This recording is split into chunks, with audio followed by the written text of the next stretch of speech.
welcome to the Kink Perspective. My name's Chris. I'm a psychotherapist and consultant. On today's show, I'm going to dive into a really important topic. I think one that a lot of people, especially maybe in newer generations or at least lately over about the last decade, seem to be forgetting a little bit about. Today, I'm going to talk about personal responsibility within kink dynamics. Now, personal responsibility is a fundamental aspect of any healthy relationship, and it's especially vital in kink where boundaries and consent and communication really do play central roles in a lot of the things that we do. We often encounter situations where personal responsibility seems to be neglected, and this leads to misunderstandings and conflicts. Now, not only did I read about this in a recent article, but I'm also witnessing this pattern play out on social media in places like FetLife or Fetish.com, Twitter, Instagram, even on TikTok. And the reality of a lot of what's going on here is that people are frequently shifting the blame onto others rather than owning any of their actions. Two people have to enter a relationship. It's not just a one-way street. Now, this tendency not only affects our personal growth, but it does really impact our relationships. Now, today, we're going to explore why this shift in responsibility happens, its implications for our kink dynamics, and how we can address this and to maybe make it foster a healthier, more fulfilling connections. But the reality is that we need to start understanding why this is happening. So, how do we understand what our personal responsibility is? Well, first, I think a lot of people don't understand how we even define it. So, personal responsibility is all about taking ownership of our actions and the consequences that follow. It means that we have to acknowledge our role in both our successes and our failures. We can't just shift the blame onto others. Now, I say we can't, but the rising trend seems to be that this is what we're doing. Now, psychologically, personal responsibility is really crucial because it directly impacts our self-esteem and our emotional well-being. When we accept responsibility, we empower ourselves to learn from our experiences and grow as individuals. This self-awareness and accountability help in building resilience and maintaining a healthy sense of ourself. If by confronting our own mistakes and understanding their impact, we foster our own personal growth and enhance our capability for positive change. But this principle is most important in all the aspects of life, and includes our personal relationships and our professional interactions. In our kink relationships, personal responsibility becomes even more vital. The nature of kink often involves exploring complex dynamics and roles, which can sometimes blur the lines of our responsibility. For example, if a scene doesn't go as planned and someone else feels hurt, it's essential to address who's responsible for what, rather than defaulting just to blame. And understanding and clearly defining our responsibilities help prevent misunderstandings and ensures that our experiences are consensual and positive. The problem is that when I see these interactions play out online, we are saying, hey, if you are responsible, we are quick to assume that we're victim blaming. And that's all we're doing. Well, what personal responsibilities do you have if you get involved into a relationship? I'm not even going to say really a relationship. If you hook up with somebody instead of a 2-week period, first off, that's not a BDSM relationship. If you're building that relationships or those types of relationships that quickly, you might need to reassess what you're doing and probably think about it as more of a hookup culture than really a BDSM style relationship, because you're not building any kind of trust with anybody inside of 2 weeks. And if you tell me different, I'm going to probably think you're lying, or you're at least willing to risk your personal safety and emotions on really not knowing somebody very well. And that's always going to end up leading to the same conclusion where we are today, shifting that blame and saying, oh, well, I got involved with them. I heard some rumors about this person, but it doesn't matter. I'm going to go sleep with them anyway. And then you're kind of upset why those interactions are going badly, or you heard that this submissive, was only out for money and you don't really want to believe that. And then you come across these, and then, guys are like, oh, well, all the other guys were right. She was only out for money. Well, if you're not actually listening, if you're not paying attention to your communities, if you're not doing your own homework, if you're not understanding your roles or experiences or what it takes to be involved in something, it's not going to just necessarily be the other person who's at fault. That responsibility is going to fall to you. And I know a lot of people in the last 20 years have kind of grown up believing that they're entitled, but life doesn't work that way because, if you are all entitled, who do you have to blame? If you can't blame the other person because they're just as entitled as you are, well, then who does the blame fall on? What, society, your parents? Which usually becomes the default. And it's kind of annoying to watch this play out because I do see people who go out and are trying to get involved in relationships, but the reality is then when it falls apart, they're running to social media to share their stories, but they're not saying, hey, you know what? I didn't do this. I didn't consider this. Maybe I need to step back and reassess. We have to learn from what's gone wrong in order to find the next thing so it goes right. But I realize that's asking a lot of people, and maybe I'm being a little bit cynical there, or maybe I sound like I'm being condescending. I'm really not. I'm just posing these questions like I would pose to a client because the reality is, at the end of the day, if you're not taking any responsibility for your actions, well, then who is? We are all supposed to be responsible for ourselves. I don't put the onus of my safety or anything else in my life on anyone else. I'm not dependent. I don't need my parents for money. I'm not, expecting them to keep paying me or paying for things for me in my life. I'm far old enough now and I have my own career that I don't need their help and I shouldn't expect it. And if something goes wrong here, I don't expect to blame them. If I do something wrong or I hurt somebody, I have to own that. I can't just shift the blame to some magical person that, is not even present. But that's where we are. And when we get into the realms in kink, well, the whole roles and responsibilities can be a little bit ambiguous at times. I understand that. And while this could lead to some confusion about who's accountable for what, maybe for example here, the power exchange that can create a real good dynamic. And now we have that person who's willing to take control while the other one is giving up their control.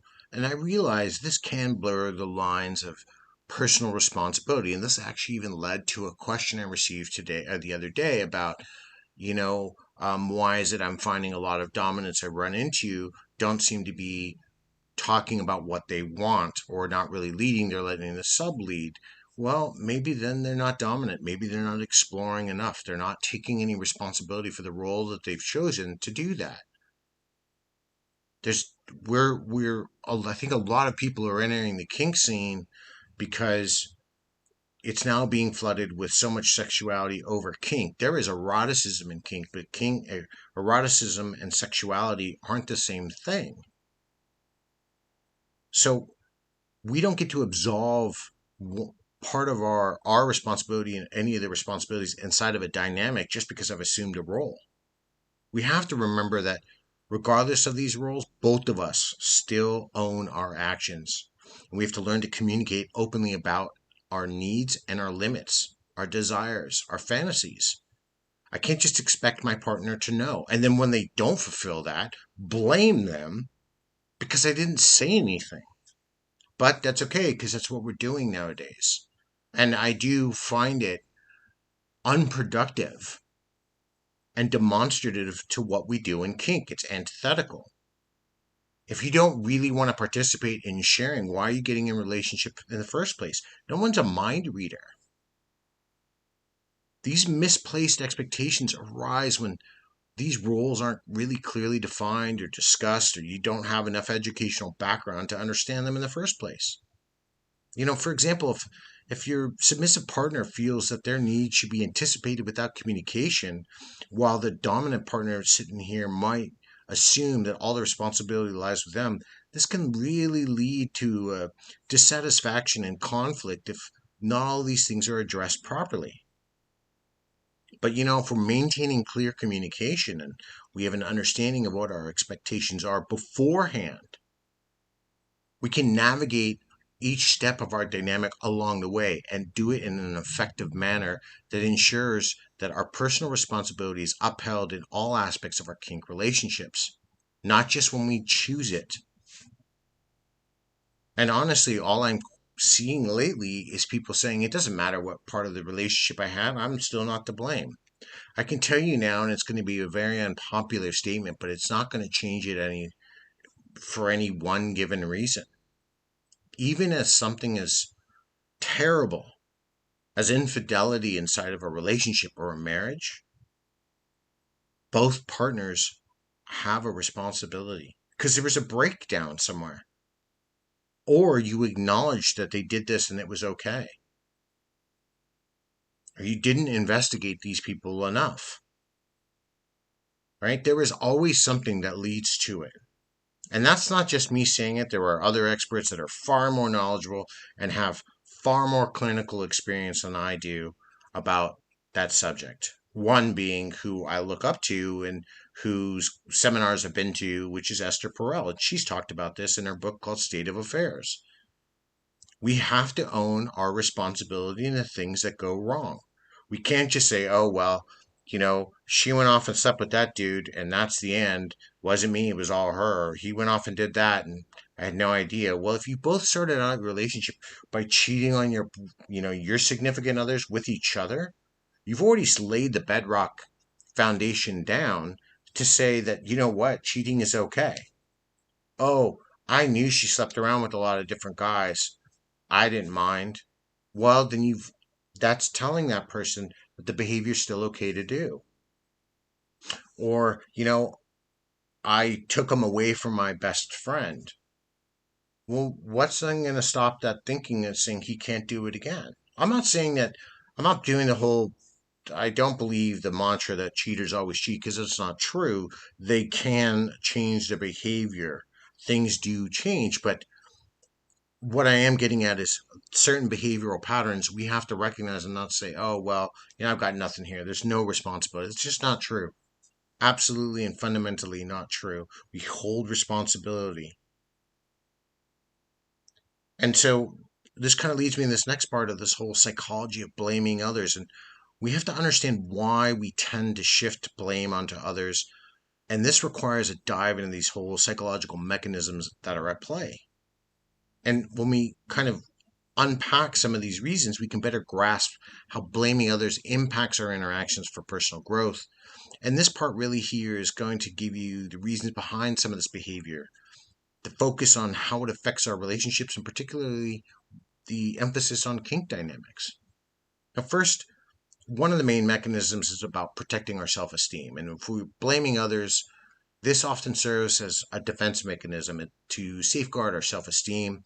So when we attribute faults or failures to someone else, we're essentially shielding ourselves from the discomfort of facing our own imperfections. Now, this tactic here helps us maintain a favorable self-image by diverting attention from our personal shortcomings. And in kink, if someone feels let down, they might blame their partner for not fulfilling their role, or instead of examining their own contributions to the situation. And this approach here avoids confronting personal responsibility and protects one's self-view. And I literally saw that play out today. I think part of that is what inspired this podcast today. And it's really hard for me to swallow that all the blame, 190,000%, lies on the other person, and you have nothing. More so than these types of people then use their personal issues as some sort of defense mechanism. If you are struggling or you have personal problems, maybe you need to reconsider before you're entering a relationship and you're in a healthier state of mind. Because if you're going to use issues that you have as some sort of sword and shield, oh, well, date me because I'm this, but if you did this, it's because I'm this, you're not going to really get any very far in a relationship. And I'm not really a big fan of sword and shield. Just because you have a mental health issue, whatever it might be, that's not an excuse for your problematic behavior. And you are contributing to it. Now, I know people are going to interpret that in a certain way, and so I'm not going to clarify that because I usually do.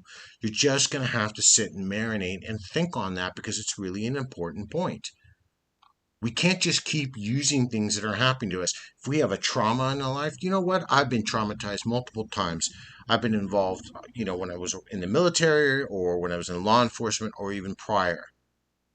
Now, I've worked through that really, really hard. I try not to hold on to those things anymore. And if things come up, the first thing I do is I step away and I address it. So if we have problems in our past life or we're dealing with an ongoing issue, we need to have a really good hold over it.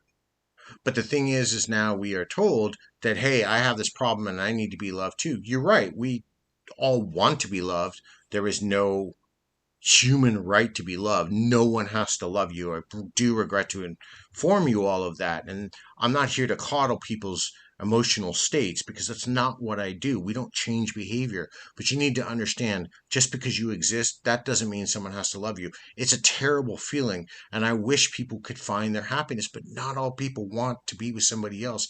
And not all people are going to, no matter how much you want someone in your life, you're going to find that person for you. And that's going to be a really hard thing to swallow. But then that's what sets us up about our own personal responsibility. If I'm not finding the right partner, it, is there something I need to do to attract a person to me? Join a club, get involved in sports, get a new do, right?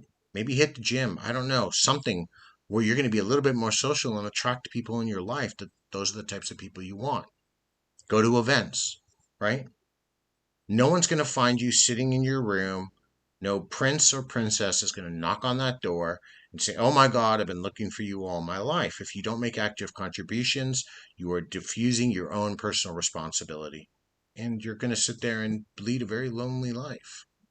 And the reason why I sound like I'm a little irritated is because I see this play out over and over again, and we're not doing anything to change it. But then when we go online to talk about it, we're feeding into our own ego, right? Which is what I just talked about. We're protecting that self esteem, and we're getting a bunch of boosts from a bunch of other people, and oh my gosh.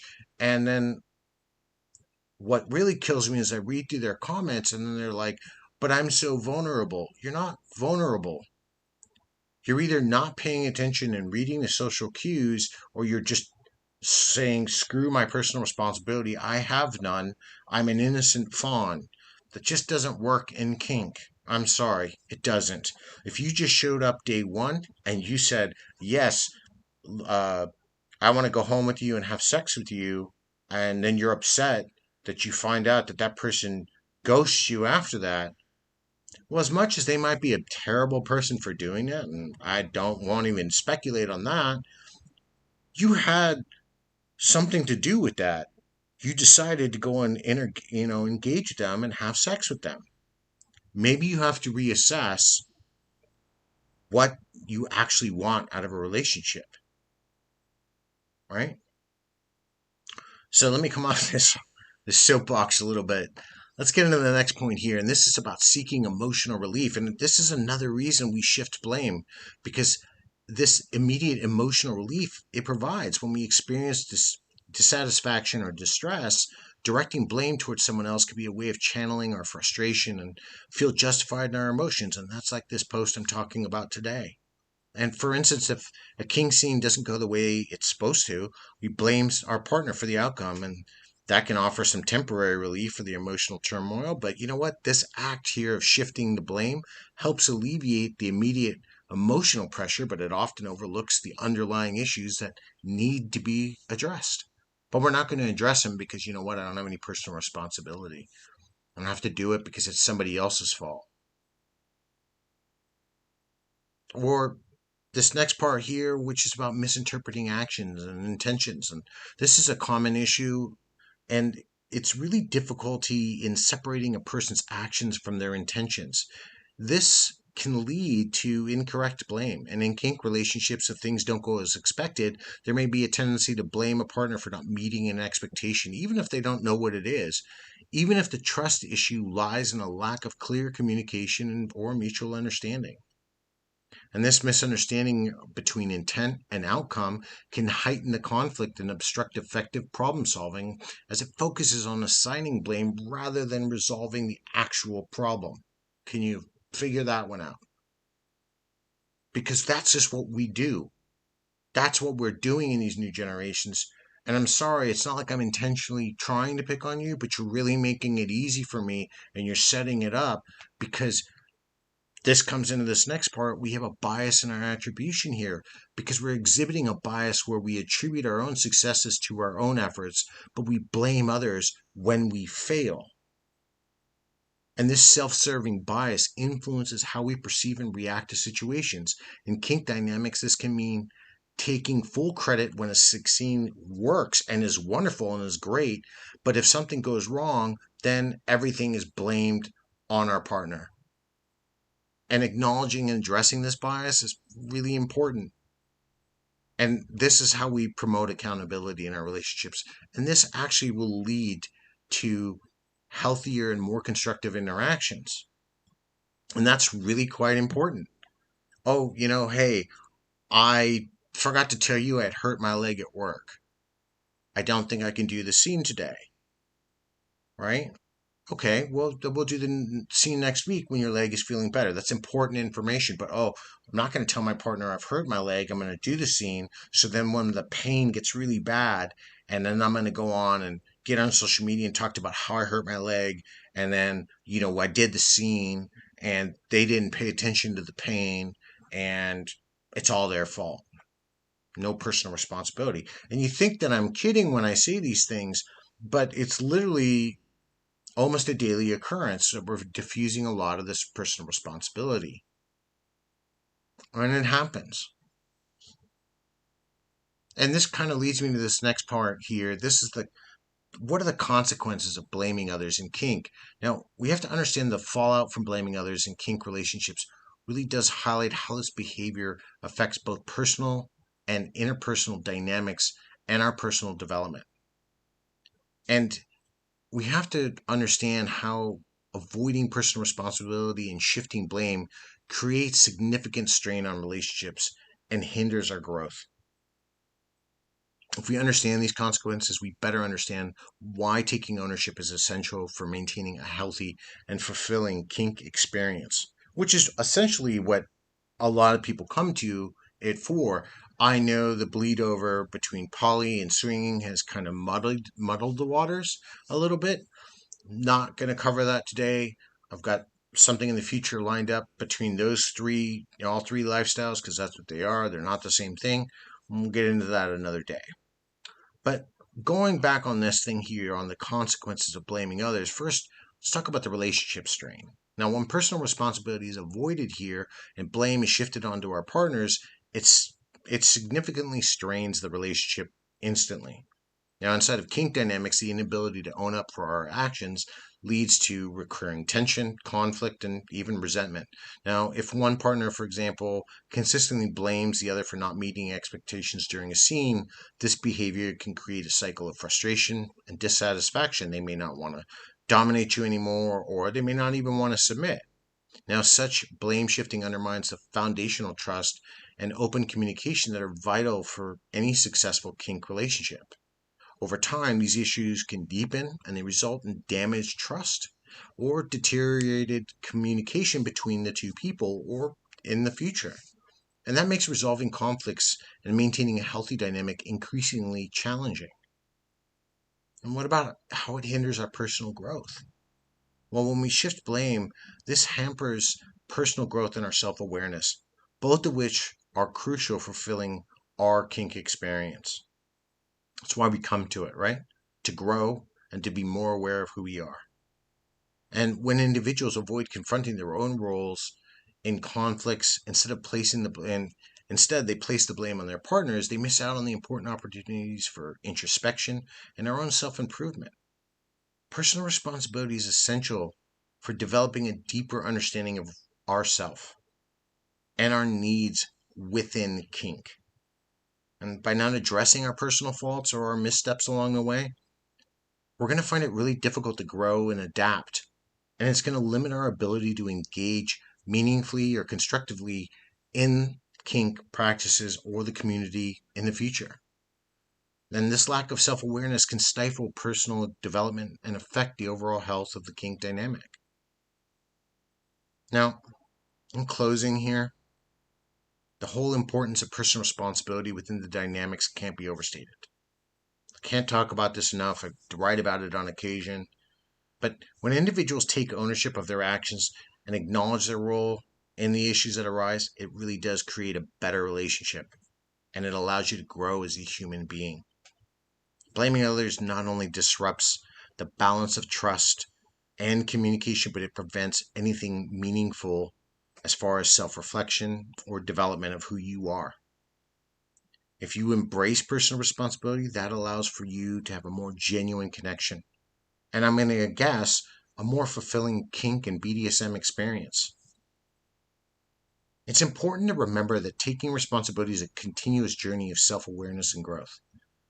And if you recognize and address your own contributions to relationship dynamics, we can create a more supportive and respectful environment for ourselves and the people we are interacting with.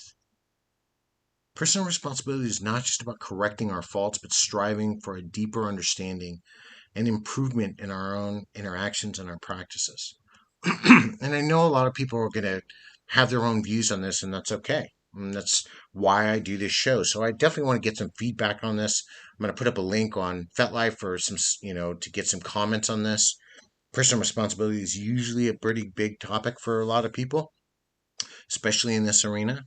If this is the first time you're listening to me, please like, subscribe, follow me on Apple or Spotify. If you follow me on Spotify, especially if you're using the Android app, please click on the 3 little buttons. Rate me 5 stars. Allow others to keep finding me, to allow my show to grow. Provided right now I do this. I've been doing the kink perspective for a little over 2.5 years now. I'd like to keep the show for free, at least for the most part, not having any subscriptions-based content. I'd like everybody to at least get the show. But if you'd like to help out, keep the show going, and you want to contribute, there is a donation link in the profile. No one has to, but anything big or small is always helpful. I've had a couple people do that. It really does make me feel good. It lets me know that how much you all appreciate it, so I thank you. For all of my new listeners, especially some that are growing in the Middle East, I do want to let you know some upcoming shows that are slated. I am going to be doing a show in the coming weeks on what does BDSM look like in the Middle East. Anywhere from ranging from Egypt to Saudi Arabia to even places like, I know it's not Israel and Syria and Lebanon. I've been hearing so much, and I want to talk to you all. So that's going to be quite interesting upcoming. If you are interested, I do have a book available as well that I've written about the lifestyle. It's called Tangled Desires, the intersection between BDSM and psychology. If you are looking for a therapist that can work with you, not only on trauma, I do cover a lot of other issues.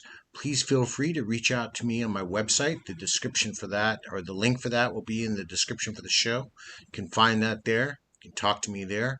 I work with people all over the world, not just in the military. I work with everybody, everywhere. So, but let me know what you thought about the show today, and where do you sit with personal responsibility? How does it affect you? Right? Let me know in the comments below. Until next time, everybody, be safe, stay kinky.